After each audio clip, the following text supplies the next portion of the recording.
먼저 후보자님 여성가족부 장관에 지명되신 점 축하드립니다. 감사합니다, 의원님.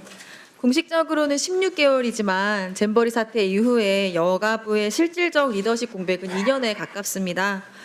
특히 윤석열 정부가 여성가족부 폐지 기조를 내세우면서 여가부의 권한 역할이 너무 크게 축소되었고, 그래서 딥페이크 성범죄 대응, 데이트 폭력 등 우리 국민의 삶과 안전에 중요한 이 현안에 있어서 여가부가 제대로 역할을 하지 못했던 것이 사실입니다.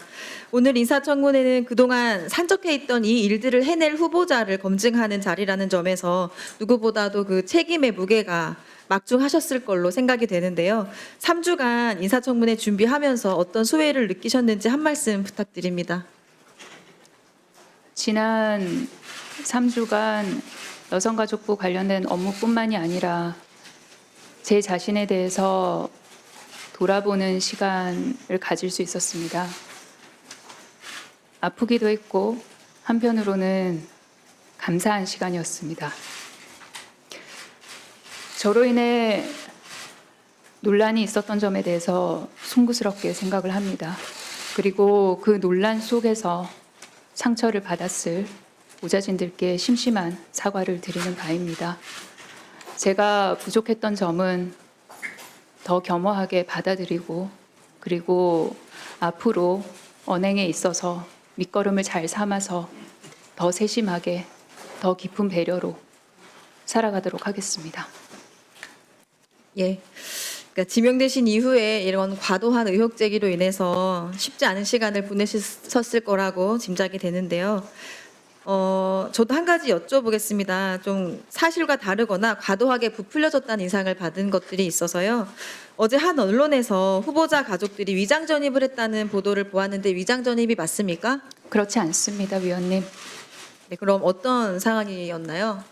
제가 조금 설명을 네네. 드려도 되겠습니까?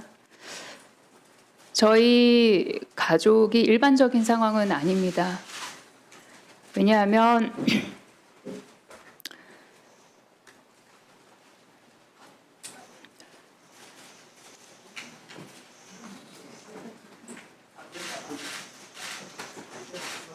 그러지 마세요. 다른 사람들에 비해서 세상을 천천히 살아가는 아이가 있습니다. 저는 원래 광화문에 가족 전체가 거주를 했었습니다. 그런데 21대 총선 이후로 저희 지역구인 강서갑으로 이사를 하게 됐습니다. 아이가 여러 번의 전환기가 있었고 격동기가 있었습니다. 광화문에서 곧바로 모두를 강서로 옮기는 것이 저희 아이에겐 굉장히 가혹한 일이었습니다. 그리고 저희 배우자 또한 광화문 근처에서 회사를 다닙니다. 그래서 아이가 기존에 유지하고 있던 친구들과 자주 만날 수 있고 본인이 익숙한 환경에서 조금씩 강서로 적응할 수 있도록 광화문 집을 그대로 유지하였습니다. 그래서 저희 아이 같은 경우에는 일주일에 며칠간은 광화문에 있고 그리고 며칠간은 강서로 있습니다. 그리고 아이가 왔다 갔다 할 때는 배우자도 마찬가지이고 그리고 아이가 혼자 있을 수 없기 때문에 저희 어머니도 마찬가지십니다. 주 거주지는 강서로 주소를 두었고요. 그리고 실거주는 왔다 갔다 하면서 하고 있습니다. 다만 저는 광화문에 거의 가지 않습니다. 그래서 주소를 적어내는 과정에서 실거주 그리고 주민등록상의 주소지 그 두 가지가 다르게 나감으로써 그런 오해가 있었다고 생각을 합니다. 예, 그 발달장애 자녀분 돌보면서 처해졌던 상황 때문에 벌어진 오해 같습니다. 저도 일하면서 제가 세 아이 엄마인데요. 저도 일하면서 가장 힘든 부분이 이렇게 아이들에게 엄마로서 내가 충분한 역할을 해주지 못하고 있다. 이런 생각이 들 때 정말 너무 힘들더라고요. 후보자께서도 이 자리에 계신 누구보다도 가족이나 뭐 자녀에 대한 미안함과 애틋함 또 고마움이 남다를 수밖에 없는 상황이라고 생각이 듭니다.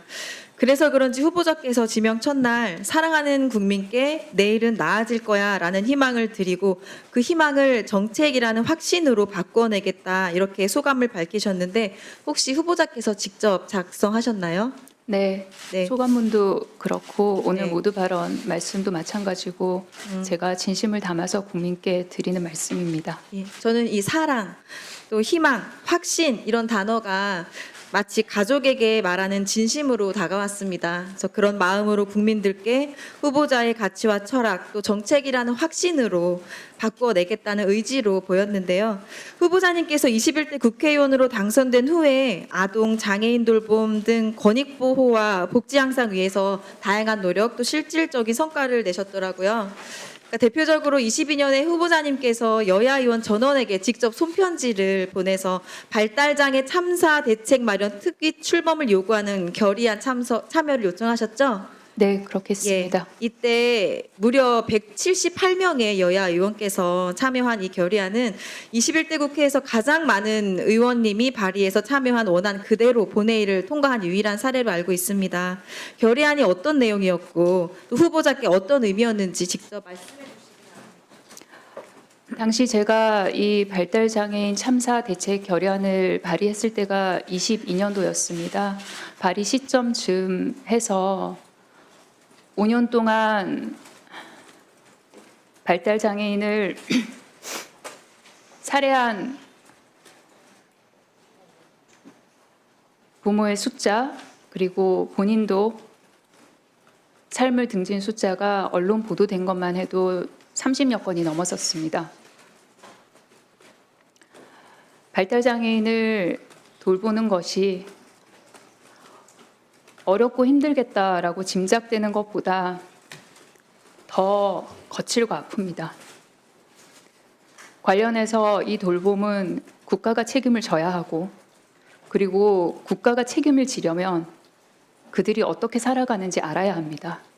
어떻게 살아가는지 아는 방법이 실태조사이고, 그래서 돌봄 국가 책임제 그리고 실태조사 등을 담은 결의안이었습니다.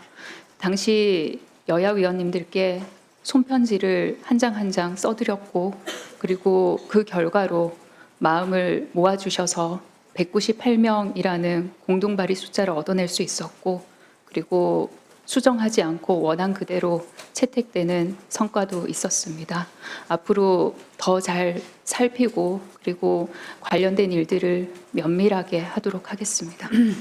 예, 알겠습니다. 자, 다음은 우리